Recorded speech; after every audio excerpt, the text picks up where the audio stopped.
Hello friends, মিঠুর পাকশালায় আপনাদের সবাইকে স্বাগত। আজ আমি হাফ কাপ মুগ ডাল দিয়ে একটা দারুণ টেস্টি রেসিপি আপনাদের সাথে শেয়ার করছি। এই জন্য মেজারিং কাপের হাফ কাপ পরিমাণে মুগ ডাল আমি 1 ঘন্টা আগে জলে ভিজিয়ে রেখেছিলাম। ডালটাকে এখন খুব ভালো করে ধুয়ে নিয়েছি। তারপর 3 কাপ জল দিয়ে ডালটাকে একটু ভালো করে সেদ্ধ করে নেব। জলটা গরম হয়ে গেছে এবং ধুয়ে রাখা ডালটা দিয়ে দিলাম জলের মধ্যে। এই সময় লবণ হলুদ কিছুই দেব না, শুধুমাত্র জল দিয়ে ডালটাকে সেদ্ধ করে নেব। দেখুন ডালটার উপরে অনেকটাই ফেনা ফেনা মতো জমেছিল, সেটাকে আমি তুলে ফেলে দিচ্ছি। তারপর এটাকে ঢাকা দিয়ে আমি একটু সেদ্ধ করে নেব। মিডিয়াম ফ্লেমে গ্যাসটা রেখে দিলাম। এদিকে একটা পাত্র নিয়েছি, তাতে মেজারিং কাপ মেপে 3 কাপ পরিমাণে আমি আটা নিয়েছি। এরপর এখানে স্বাদ মতো একটু লবণ দিয়ে দেব এবং হাফ চা চামচ পরিমাণে একটু গোটা জোয়ান নিয়েছি, সেই জোয়ানটাকে হাতে ঘষে একটু দিয়ে দিলাম। জোয়ান আমাদের হজমে সাহায্য করে, তাই জোয়ানটা দিলে এটা ভালো হবে। এরপর আমি এখানে একটু রিফাইন্ড তেল দিয়ে দিচ্ছি, প্রায় 1 চা চামচ পরিমাণে। এরপর তেলটা দেওয়ার পরও আবারও এটাকে খুব ভালো করে একটু মিশিয়ে নেব। এটা খুব ভালো মতো মেশানো হয়ে গেলে এর মধ্যে অল্প অল্প করে জল দিয়ে এর একটা নরম ডো মতো তৈরি করে নেব। যেভাবে আমরা আটা তৈরি করা নরম ডো তৈরি করি, সেই রকম একটা নরম ডো তৈরি করব। খুব বেশি শক্ত ডো তৈরি হবে না। তো দেখুন এইভাবে আমি মেখে নিলাম, দিয়ে এটাকে একটা ডো মতো তৈরি করে নিয়েছি। এরপর এটাকে ঢাকা দিয়ে আমি রেস্টে 10 মিনিটের জন্য রেখে দেব। আজকে বন্ধুরা আমি এই একটা উপকরণ দিয়ে দুটো রেসিপি আপনাদের সাথে শেয়ার করব। একটা বিকেলে স্ন্যাক্স হিসাবেও আপনারা খেয়ে নিতে পারেন, আর একটা রাতের ডিনার হিসাবেও তৈরি করে নিতে পারেন। তো দেখুন এভাবে আমি আটাটা মেখে একটু ঢাকা দিয়ে রেখে দিলাম। এদিকে আমি যে ডালটা সেদ্ধ হওয়ার জন্য রেখেছিলাম সেটাকে এখন দেখে নিচ্ছি। ডালটা এখন খুব ভালো মতোই সেদ্ধ হয়ে গেছে এবং ডালের মধ্যে অল্প পরিমাণে জল রয়েও গেছে। এরপর আমি ডালটাকে চেক করে নিয়েছি, ডালটা প্রায় সেদ্ধ হয়ে গেছে, কিন্তু ডালটা একদম গলে যায়নি। এরপর গ্যাসটাকে মিডিয়াম ফ্লেমে আরও 2 মিনিট মতো রেখে ডালের যে জলটা ছিল সেটাকে একটু শুকিয়ে নিয়েছি। এদিকে আমি 4টা মিডিয়াম সাইজের পেঁয়াজ নিয়েছিলাম, সেটাকে টুকরো টুকরো করে কেটে নিয়েছি। 3টে কাঁচা লঙ্কা নিয়েছিলাম, সেটাকেও কেটে নিয়েছি এবং যে টুকরো আদাগুলো নিয়েছিলাম সেই আদাটাকে গ্রেট করে নিয়েছি। এরপর এখানে আমি 3টে পেঁয়াজ কুচিয়ে নিয়েছি এবং একটা পেঁয়াজ রেখে দিয়েছিলাম, এটাকে আমি একটু গোল গোল করে কেটে নেব পরে গার্নিশিং করার জন্য। এদিকে আমি গ্যাসের থেকে যে ডালটা সেদ্ধ করেছিলাম সেই ডালটাকে এখন নামিয়ে নিয়েছি। তারপর কড়াইটা ধুয়ে বসিয়ে দিয়েছি, তাতে আমি ছোটো চামচের 2 চামচ পরিমাণে সর্ষের তেল নিয়েছি। সর্ষের তেল ভালো মতো গরম হয়ে গেলে এখানে আমি হাফ চা চামচ পরিমাণে গোটা জিরে ফোড়নে দিয়েছি এবং যে আদাটা গ্রেট করে রেখেছিলাম সেই গ্রেট করা আদাটা 1 চামচ পরিমাণে দিয়েছি এবং 3টে কাঁচা লঙ্কা কুচিয়ে নিয়েছিলাম, সেই কাঁচা লঙ্কা কুচোনোটা এখানে দিয়ে দিলাম। সমস্ত কিছু দিয়ে একটু তেলের মধ্যে এটাকে নেড়ে চেড়ে ভেজে নেব। তারপর এখানে যে পেঁয়াজটা আমি কুচিয়ে রেখেছিলাম সেই পেঁয়াজটা দিয়ে দিলাম। পেঁয়াজটা খুব মিহি করে কুচিয়ে নিতে হবে। দেখুন পেঁয়াজটাকে দিয়ে এরপর আমি কিছুক্ষণ ভেজে নেব। লো টু মিডিয়াম ফ্লেমে পেঁয়াজটাকে একটু হালকা লাল লাল করে ভেজে নেব। তারপর এখানে একটা বড় সাইজের টমেটো কেটে রেখেছিলাম, সেই টমেটোটা এখানে দিয়ে দিলাম। টমেটোটা দেওয়ার পরও একটু নেড়ে চেড়ে মিশিয়ে নিলাম। তারপর এখানে স্বাদ মতো লবণ দিয়ে দিলাম। এরপর এখানে একটু চাট মশলা দিয়ে দিয়েছি হাফ চামচ পরিমাণে এবং হাফ চা চামচ পরিমাণে একটু ধনে দিয়েছি এবং একটু গরম মশলার গুঁড়োও দিয়েছি। গরম মশলার গুঁড়ো এবং মশলাগুলো দেওয়াতে একটু ভালো করে এটাকে নেড়ে চেড়ে মিশিয়ে নিচ্ছি। এখানে প্রথমে হলুদ গুঁড়োটা দেওয়া হয়নি, তাই হলুদ গুঁড়োটা একটু দিয়ে দিলাম, হাফ চা চামচ পরিমাণে হলুদ গুঁড়ো দিয়েছি। এরপর সমস্ত কিছু দিয়ে 2 মিনিট মতো লো ফ্লেমে একটু মশলাটা পেঁয়াজ ও টমেটোর সাথে খুব ভালো করে মিশিয়ে নিয়েছি। এরপর আমি যে ডালটা সেদ্ধ করে রেখেছিলাম সেই ডালটা এখানে দিয়ে দিয়েছি। ডালটাকে একদম মিহি করে পেস্ট করে সেদ্ধ করা যাবে না, ডালটা একটু দানা দানা মতো থাকবে, সেরকম করে যদি ডালটা সেদ্ধ করা হয় তাহলে এটা রেসিপিটা তৈরি করতে সুবিধে হবে এবং খাওয়ার সময় এটা খেতেও ভালো লাগবে। তো দেখুন সমস্ত কিছু দিয়ে ডালটার সাথে প্রায় 5 থেকে 6 মিনিট ধরে একদম মিডিয়াম ফ্লেমে এটাকে খুব ভালো মতো করে কষিয়ে নিয়েছি।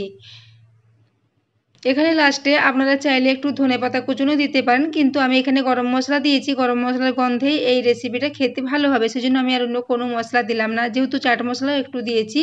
তারপর এটা এখন গ্যাস থেকে নামিয়ে ঠান্ডা হওয়ার জন্য একটা প্লেটে ছড়িয়ে রেখে দেব। এটা যেমন ঠান্ডা হয়ে গেলে রেসিপিটা তৈরি করতে সুবিধে হবে। দেখুন এভাবে একটা প্লেটের মধ্যে মেলে দিয়েছি, তারপর এটাকে ঠান্ডা করে নিচ্ছি। দেখুন এরকম একটু শক্ত শক্ত হবে, তাহলে এই রেসিপিটা তৈরি করতে সুবিধে হবে। এদিকে আমি আটাটাকে 10 মিনিট পরে নিয়ে নিয়েছি। দেখুন আটাটা খুবই নরম করে মেখেছি। এই রেসিপিটা এই নরম আটা দিয়ে তৈরি করতে সুবিধে হবে। এরপর এর থেকে আমি রুটি তৈরি করার যে ডো হয় তার থেকে একটু বেশি বড় করে একটু ডো নিয়ে নিচ্ছি। দেখুন এইভাবে আমি ডোটা নিয়েছি, একটু আমরা রুটির থেকে একটু যাতে বড় হয় সেরকম একটু ডো নিয়ে নিয়েছি। এরপর আমি এটাকে সামান্য শুকনো আটা দিয়ে খুব বড় করে একটু মেলে নেব। তো বন্ধুরা, এই একটা উপকরণ দিয়ে আপনারা বিকেলের দিকে এটাকে স্ন্যাক্সের একটা রেসিপিও তৈরি করে নিতে পারেন, আবার রাতের ডিনারের জন্য তৈরি হয়ে যাবে। এতে আপনাদের পরিশ্রমও কম হবে এবং একই উপকরণ দিয়ে বিকেলের স্ন্যাক্স এবং রাতের ডিনার দুটোই হয়ে যাবে। দেখুন এরপর আমি এটাকে একটু খুব বড় করে হালকা হাতে মেলে নিচ্ছি। এইভাবে একটু শুকনো আটা দিয়ে এই চারিদিকে বড় করে মেলে নিতে হবে। তো বন্ধুরা, আমার আজকের এই রেসিপিটা যদি ভালো লাগে তাহলে চ্যানেলটি অবশ্যই সাবস্ক্রাইব করে আমার পাশে থাকবেন এবং পাশে থাকা বেল আইকনটি অবশ্যই প্রেস করে রাখবেন, তাহলে আমি যে কোনো নোটিফিকেশান ছাড়ি না কেন তার সবার আগে আপনার কাছে পৌঁছে যাবে। দেখুন এটাকে আমি খুব বড় করে মেলে নিয়েছি। তারপর আমি আমাদের এটাকে যেমন রুটি তৈরি করি সেরকম একটু পাতলা করে মেলেছি। এরপর আমাদের বাড়িতে যেভাবে আমরা গ্লাসে জল খেয়ে থাকি সেই জলের গ্লাস দিয়ে এটার থেকে এরকম ছোট ছোট গোল গোল করে কেটে নেব। দেখুন এইভাবে গ্লাসে করে কেটে নিচ্ছি, তাহলে এটা খুব ভালো মতো কাটা যাবে। এইভাবে একটা লেচি থেকে প্রায় 6টা মতো ছোট ছোট লুচির মতো আমি তৈরি করে নেব। এরপর এর বাড়তি যে অংশটা ছিল সেটাকে তুলে রেখে দিলাম। এটা দিয়ে আমি আবারও ডো তৈরি করে নেব। দেখুন এইভাবে আমি এখানে মোট 6টা তৈরি করেছি। এরপর লেচিগুলোকে একটু ফাঁকা ফাঁকা করে ছড়িয়ে দিচ্ছি। তারপর আমি যে মুগ ডাল দিয়ে যে পুরটা তৈরি করে রেখেছি 1 চামচ করে ঠিক মধ্যিখানে এই পুরটা অল্প অল্প করে দিয়ে দেব। তো বন্ধুরা, আমার এই আজকের রেসিপিটা যদি আপনাদের ভালো লাগে তাহলে বন্ধুদের সাথে একটু শেয়ারও করে দেবেন এবং রেসিপি পছন্দ হলে অবশ্যই একটা লাইকও করে দেবেন।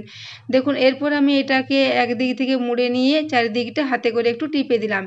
যেহেতু ডোটা খুবই নরম আছে, টেপার ক্ষেত্রে কোনো অসুবিধে হবে না। দেখুন এগুলো খুব সহজে এরকমভাবে একদিক থেকে নিয়ে এসে আরেক দিকে মুড়ে দেব। তো প্রত্যেকটাই আমি একইভাবে এগুলোকে সমস্ত মুড়ে নেব। দেখুন তো বন্ধুরা, আমি আজকে এটাকে মুগ ডালের খুবই সহজ পদ্ধতির একটা মোমোর রেসিপি আপনাদের সাথে শেয়ার করছি।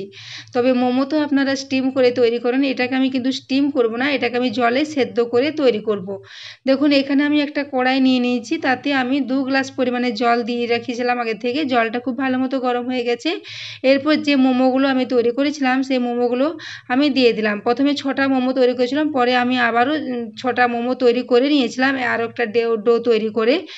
এরপর আমি এখানে মোট 12টার মতো তৈরি করেছি, সেগুলো সবই আমি জলের মধ্যে দিয়ে দিয়েছি। এরপর এটাকে আমি প্রায় 10 মিনিট মতো মিডিয়াম ফ্লেমে একটু ফুটিয়ে নেব, তাহলে এগুলো খুব ভালো মতো সেদ্ধ হয়ে যাবে। তো দেখুন এইভাবে আমি এটাকে 10 মিনিটের জন্য একটু নেড়ে চেড়ে ফুটে নেব। এটা এখন খুব ভালো মতো ফুটে গেছে, 10 মিনিট হয়ে গেছে। তারপর এটাকে আমি জল থেকে তুলে একটা পাত্রে রেখে দেব। দেখুন এভাবে আমি সমস্তগুলো তুলে একটা পাত্রে নিয়ে নিচ্ছি। তারপর এগুলোকে আমি একটু ঠান্ডা করে নেব। এগুলো ঠান্ডা হয়ে যাওয়ার পর একটা আবারও গ্যাসে কড়াই বসিয়ে দিয়েছি, তাতে আমি 1/2 চা চামচ পরিমাণে সাদা তেল নিয়েছি। এরপর এখানে 1/2 চা চামচ পরিমাণে গোটা সর্ষে এবং 1 চা চামচ পরিমাণে এখানে সাদা তিল দিয়েছি এবং কাশ্মীরি লাল লঙ্কার গুঁড়ো 1/4 চা চামচ পরিমাণে দিয়েছি। তারপর সমস্ত কিছু দিয়ে তেলের মধ্যে একটু নেড়ে চেড়ে ভেজে নিচ্ছি। তারপর আমি যে মোমোগুলো জল থেকে ছেঁকে তুলে রেখেছি সেই মোমোগুলো এখন ঠান্ডা হয়ে গেছে। ঠান্ডা করার পর এই তেলের মধ্যে দিয়ে ওগুলোকে একটু নেড়ে চেড়ে ভেজে নেব।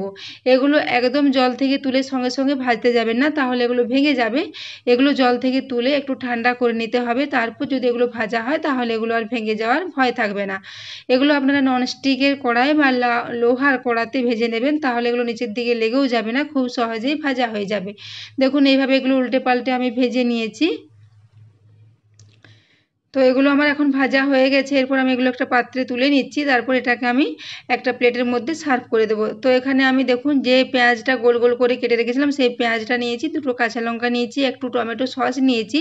তার সাথে আমি এটাকে বিকেলের দিকে স্ন্যাক্স হিসাবে এটাকে আমি সার্ভ করে দিলাম। তো দেখুন বন্ধুরা, এগুলো দেখতে কতটা সুন্দর হয়েছে এবং ছেলেরা তো এটা ভীষণই আনন্দ করে খেয়েছে। এরপর আমি এটা থেকে আরেকটা রেসিপি আপনাদের থেকে দেখাচ্ছি। ওই একই ডো থেকে আমি একটা রুটি তৈরি করার মতো ডো তৈরি করে নিয়েছি। এরপর একটু মেলে নিলাম, তারপর এটাকে আমি মধ্যিখানি একটু খুব বেশি করে এই পুরটা দিয়ে দেব, মুগ ডালের যে পুরটা করেছিলাম। তারপর এটাকে চারিদিক থেকে এইভাবে মুড়ে নেব।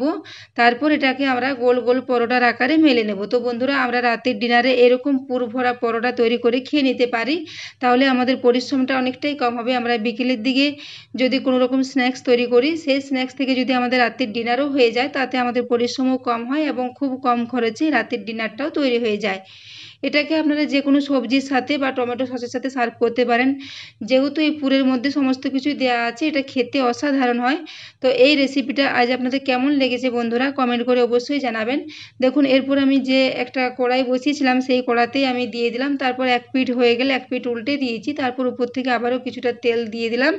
এটাকে আমি হাই ফ্লেমে এই একটা কাস্ট আয়রনের কড়াতে নিয়ে ভেজে নিচ্ছি। দেখুন, পরোটাটা চারিদিক থেকে খুব সুন্দর মতো ফুলে গেছে। এরপর এটাকে উল্টে পাল্টে ভেজে এটাকে আমি সার্ভ করে দেব। দেখুন, এভাবে উল্টে পাল্টে ভেজে নিয়েছি। কতটা মুচমুচে এবং কতটা পুরে ভর্তি এই পরোটাটা হয়েছে। তো এই দুটো রেসিপি আমার বাড়ির তো সবাই ভীষণই পছন্দ করেছে। দেখুন, পুরে ভর্তি আছে একদম ভেতরটা। তো বন্ধুরা, আপনাদের এই আজের আমার দুটো রেসিপি কেমন লেগেছে কমেন্ট করে অবশ্যই জানাবেন। তো এতক্ষণ পর্যন্ত রেসিপিটি দেখার জন্য আপনাদের অশেষ ধন্যবাদ।